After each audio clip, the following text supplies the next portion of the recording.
You are now live. We are now live. There's a spell here. Bio-intelligent,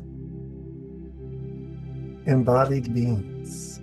I love that word, but it's appropriate. It says what I want to say. Being here in our bodies as a deep reference for who we are, what we do, how we think. Today, I'm going to talk to you about chaos is your greatest calm.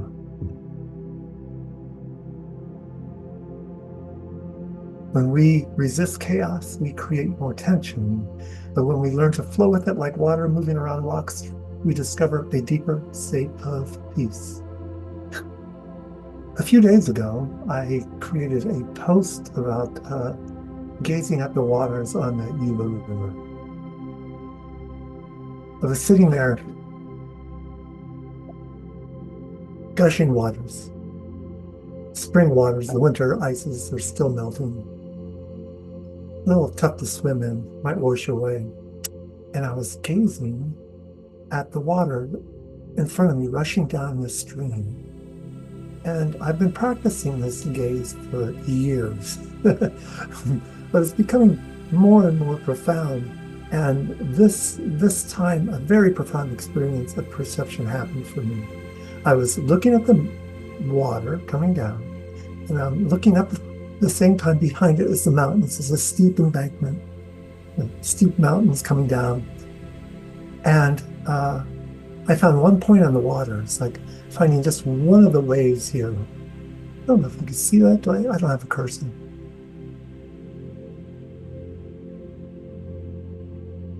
One of the waves, can't do it. Anyway, may fool around. And I could see the whole wave, and that's all I could focus on. Yet I saw at the same time the perception of all the mountainside, the water is coming down, hitting the rocks, splitting, gushing, moving, many different levels of waves all at once. I don't even have to see now. My eyes start focusing differently. And I could hear all the sounds. Now, I've practiced this before up in streams, calm streams in the Catskill Mountains, where everything's just kind of flowing down, trickling.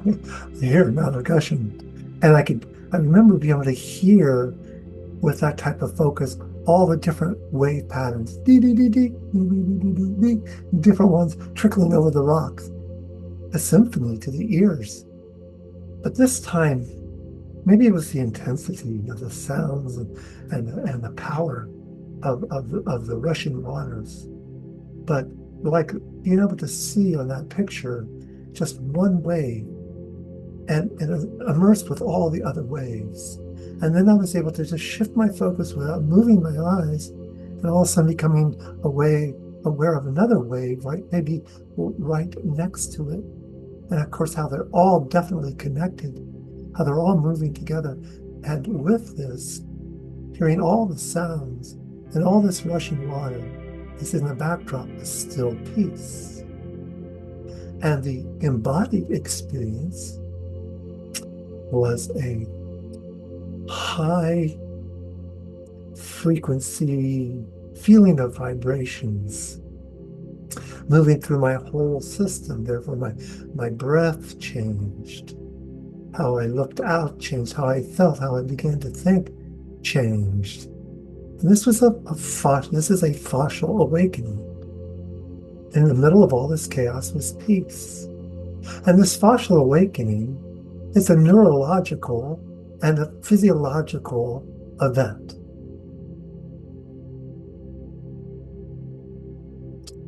That means everything in the body began to relax and open up to all these sounds, all these vibrations. Yet, and that's the same thing that's happening on the inside of our body.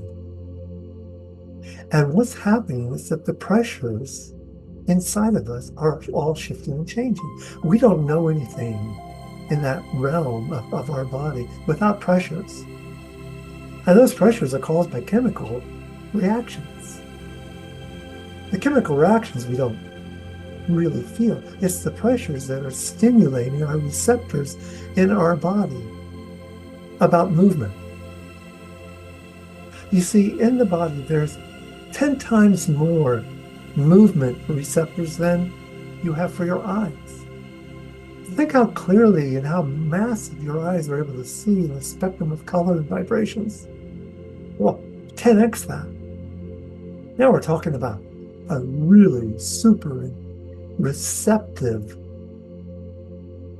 instrument, our bodies, of recording movement and at the same time responding to movement. And these movements are caused by variances of pressure.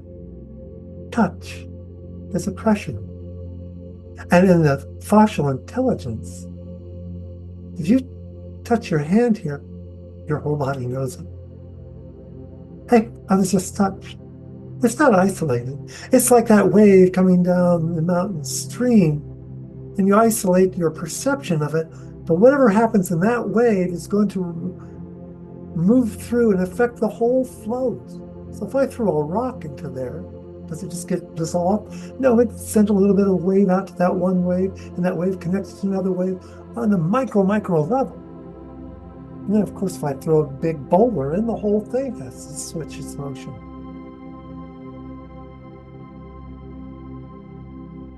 This movement, sensory awareness, is a perception called interoception. That's different than the other ceptions. Not the movie Inception, but yeah, probably has definitely a relationship to ception, proprioception, how I feel in myself and right around me, and that connection between me and my space. Exteroception, what's out there, farther away, and then interoception, how I'm feeling inside of myself. And this is your number one perception to anchor into if you want to learn how to relax. You want to take chaos and make it spread and have yourself become excited by the chaos and not washed away by it. This interoception, and it's amazing that it's still not like on the forefront of all of our therapies. I mean, I learned years ago, here and now I feel, from a group called June Graham and Jim Spencer in New York City in 1983. Yeah, here and now I feel. Here and now I feel was a way to accept that my reality was inside myself and not the others. What I'm feeling in me is not what you're feeling in yourself. And if I could take responsibility for what I'm feeling, then we have a new avenue, at least for a discussion. But we take that here and now I feel farther, and we go, wait a minute. Here and now I feel first order sensations. It's cold outside. My skin feels cold. You think about it, cold affects pressure. It's warm outside, I feel warm. It's warm inside, I feel warm inside myself. I feel a little bit of a kinky pressure right here in this part of my head right now, and I feel a little sharp angular pain in this part of my eye. I'm relaxing that area, letting my body take a new position. I'm sitting in a funny position. Now I feel the pressures moving down, dropping through my left hip. I feel my jaw releasing. I feel that sharp pain beginning to widen. Yeah, here and now I feel. Those are feelings, there's not emotions. It's not like I'm feeling mad about that. I'm curious about it. But essentially, it's what I got. There's no story wrapped around them. Now, let's say I had a lot of pressure, well, too much pressure, right? Like bang, an accident, a fall, a crunch, a hit, or PTSD type of pressure, where It's intense. And here's the difference. Here's what happens with that type of pressure. The fascia mostly is like the river flowing, it'll just wash away. But if we had a big event, we're no longer just in the fascial system. You see, if we have a big bang, and I hear it, and I duck and move, that was my fascia system. It has the intelligence to make me move. It didn't have to go up and send a signal to the brain and say, hey, move. Hey, move, get out of the way. There's a car coming. Oh, no, car coming. Turn the curve. Hey, I'm done. I didn't have to think, I need to step here, step there, do that. No, but if I have a bigger pressure, then the fascia body did its thing, but microseconds later, then the response goes up to the brain. The brain hears it, and the brain sends a signal back to, why don't you move? Also in that, the brain goes, what just happened?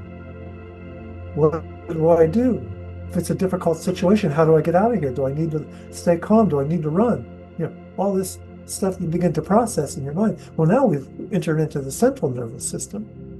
But the fascia is not the central nervous system. It's a system all on its own that knows how to function, knows what to do in the immediacy of necessary survival. But once it gets up to the central nervous system, then we begin to pattern it. And the hard things about things like that is that what happened in the past can still stimulate the central nervous system today. It doesn't know that the past isn't there anymore. So we've now fed it into that system. Some people will call this also feeding into your subconscious system, and into your thought system. So that happened, and we go, that happened, alert. When I see that type of situation, I'm on alert, I'm all, everything's ready to go. But that's not present now. That's not really the here and now. We're tapping into the past, and the central nervous system doesn't know the difference. There's whole pieces about pain, like physical pain, that suddenly you have a pain somewhere in the body, and why am I having that? I had that injury a long time ago, and now I'm mostly able to move through it. And then once in a while that pain comes up, and what happens is it was stimulated back into the body, went up to the central nervous system, came back down, oh, there's that pain, and that pain's not there anymore. It's just in the central nervous system that regulates as if it's true. But the fascial body here now goes, no, I'm actually doing pretty well.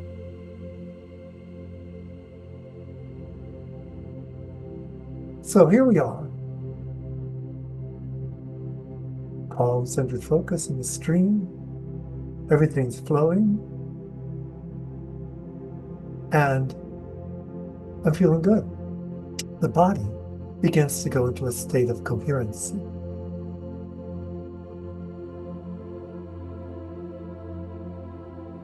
Let's talk about this, the body and these waves in the body, and creating a shift in the state change in ourselves so that we can regulate ourselves, and not only regulate ourselves, evolve our thought capacities and begin to receive other information other than what that's in the central nervous system responding to the past. Right? So we have these events, whether they're how much, we could put the word trauma around it and so forth. Slap on the wrist can be traumatic in the right situations, but it doesn't stay. So it's just a flow in the waters. But when we begin to then connect to the pressures, we're connecting to the movement. Life is movement. There's no movement without life. And that's how we sense ourselves.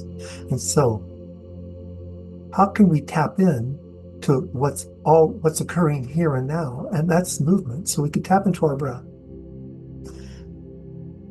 There's always an inhalation and an exhalation and a transition between the two. How that's played out is played out in a billion trillion different ways. There's 8 billion people on the earth. There's 8 billion patterns right now, and they have millions of patterns with them of possibilities because your fascial body is a fluid body. It's like water. It is mostly water. And water, that waves coming down the stream, is malleable and can shift and communicate with each other and trade waves and do all sorts of stuff. So how we breathe will make a difference. So we could overlay our mind and say, like a pranayama breath, breathe in for 8 counts through the nose, hold your breath for X number of counts, exhale, and let it go back down. So I took a mental overlay, so breathe in and exhale. And there's my experience. And that will affect the amount of chemicals and cortisols and so forth, and affect your nervous system and create a relaxation response. But we're not after just relaxation, we're after evolution. I want to enhance and bring regenerative properties and open the regenerative properties of my living biomatrix fascial reality. So that breath could also just go, just a little bit. But you can understand, if I'm in a fluid field, it stimulated the edges of those fluids. And then it came back in and regathered itself. It gathers energy. And then it turns and comes out and presses, and now it gets up to the rib cage. It starts working the rib cage. But it's not just working the rib cage like this, it's over here, flow here. It's like having an inside sacred murmuration. You ever see the starlings fly around? And then it comes over here. Well, that's what your breath can be like.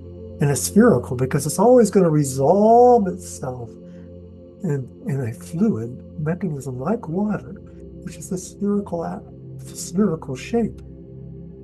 Moves, dissolves, comes back, and it makes its way. So you're like your own mountain stream, making a way for greater flow. Now, when that happens in different areas of your bodies, it stimulates and activates different parts of your system.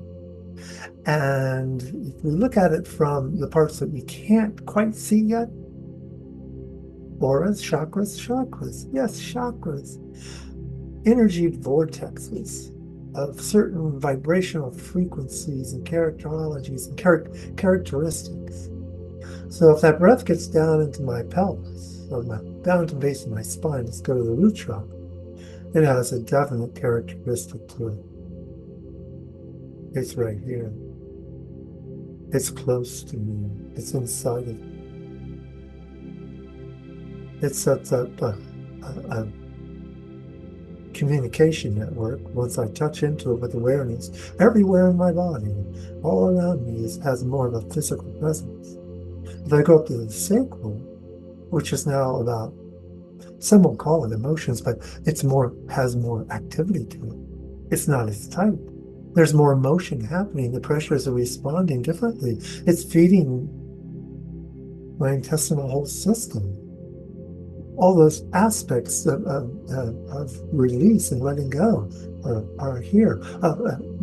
Thoughts taking shape and form begin to work in this area of consciousness. And then let's go up to the solar plexus. Suddenly, this is my space chakra. This is me here to there. So I'll go from this space to this space, now I'm up to this space. When I learn to activate these different areas, they begin to layer. Circles within circles. At the heart, suddenly we're in a different dimension of time and space, but at the same time, this is my heart. There's oxytocin levels being created here, putting my awareness there and changing the pressures there and making gateways to open it is fantastic. Now, and that spreads to my whole energy field and also all the systems in my body. We come up to the throat chakra. Shifts slightly the tilt of the head. Opens up the thymus, the thyroid. The pressures around it are flowing and bubbling. It has a space this far out in my body.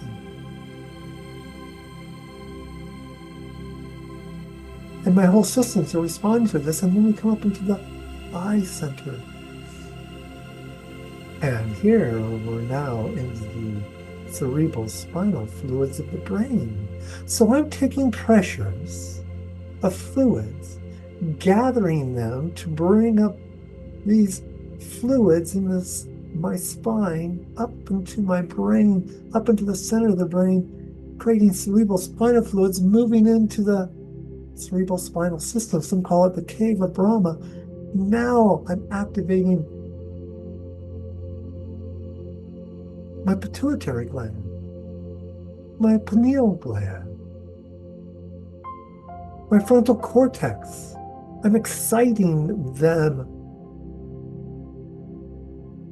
with the energies of vibrations. But here's an important thing to realize. I could bring in a high frequency of energy into my body. It's all around us. Photons coming into us, traveling through us, going into the atoms, affecting the atoms. But I can't feel them until they touch water. And once they touch water, they oscillate. So instead of high vibrations, they don't do anything unless you could embody them and get them into the oscillating field of the body. And now there's a pulsation. And now there's pulsations upon pulsations upon pulsations, activating chemicals in our body, bringing them into coherence.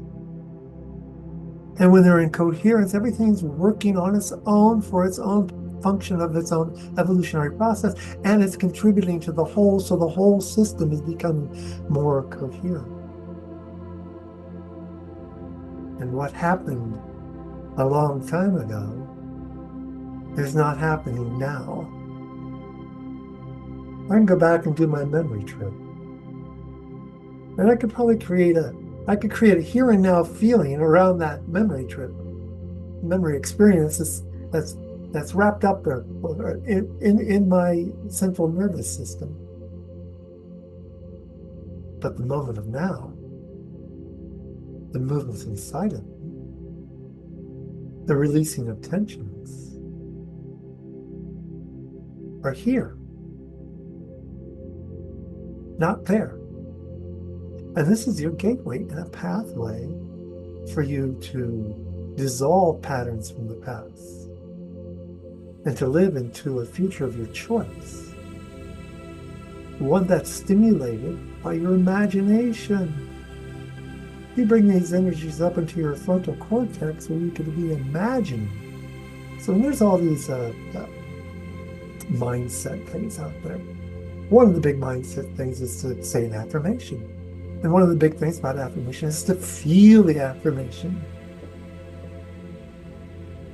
Well, all you can do is feel what you have going on with you right now, because that's the here and now. So if I'm trying to feel into the future of my imagination, well, how good are you at that?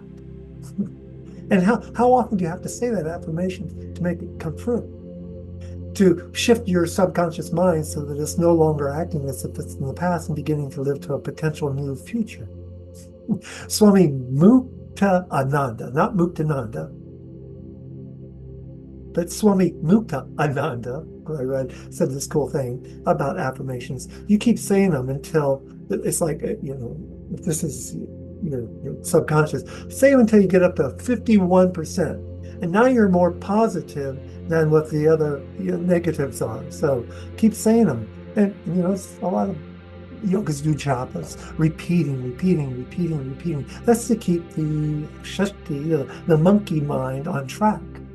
So if I keep feeding it positive affirmations, at some point I'm going to start believing it, and my body's going to start believing it, and I'm going to begin to feel and believe it in a different way. But if you have a clear system and you feed it that, if I have a coherent open chakra system that can imagine into the realm of my physical, emotional, mental, heart level, throat, voice, everything of my own being, of the essence of my own being there, you think that's going to be a little more effective. You would think that might be a bit more effective. It's certainly more pleasant than repeating the same thing or series of things over and over again, at least for me. At least seeing that myself in the middle of that stream and feeling the vibrations, coherency everywhere, in fact, like in all the cells of the body. That's positive. That's fundamental. And so, yeah, then, and that doing that, there's two things. Move. You got to move. You got to keep moving in new ways. That's what my whole thing about spherical fitness is. Move in new ways. Okay? This movement will never be repeated. As much as I try, I can never quite repeat this movement. I can do my biceps and pretty much get it the same. But the fact that everything is moving around itself, always shifting, expanding, condensing, these are exciting new movements. Now, uh, they don't make a lot of difference to the way your body is unless you do it at the right pressure. This pressure begins to shift patterns. This one's a little excitement and creates energy, but now I want to create a new pattern. I want the right Goldilocks pressure.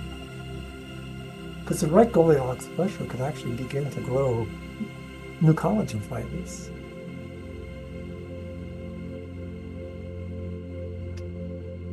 It doesn't happen fast, but it doesn't mean you're caught into the same old body that got injured 20 years ago. You could touch it in the right way and breathe in it in the right way and see it the right way, not just not just with affirmations, real life pressures. And then the other is I do a mapping meditation where you bring in the spherical breathing and you use your mind very simple to map out shapes in each of the chakras, and you have the experience of yourself moving from inside yourself out to the edge of that chakra, or that feeling and sensation, and bringing it back in. And it's like a sonar. Oh, hey, there's a little glitch over here. And you touch that glitch and it kind of disappears, and you can feel the opening in your body. And then you come back in and you map, you keep looking around. And I do that up through all the chakras. And by the time I'm done, I have a goal with it. I have a goal to excite and open up the flows of the cerebral spinal fluids. Because when that happens, this coherency happens, and this, for me, it's actually a buzz. There's oscillations everywhere, and those oscillations, and the chemicals of those actually travel down through the body, and the whole body begins to read and pulse. Micro level, hardly see it. But you could also use it to begin to retrain yourself to move.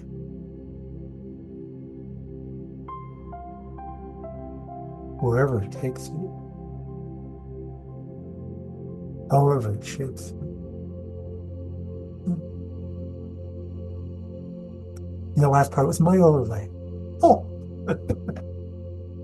Because it's fun. Anyway, if you'd like to know more, if you'd like to know how this is exactly for you, set up a call with me. I'm doing a free call right now. We'll look at your energy field.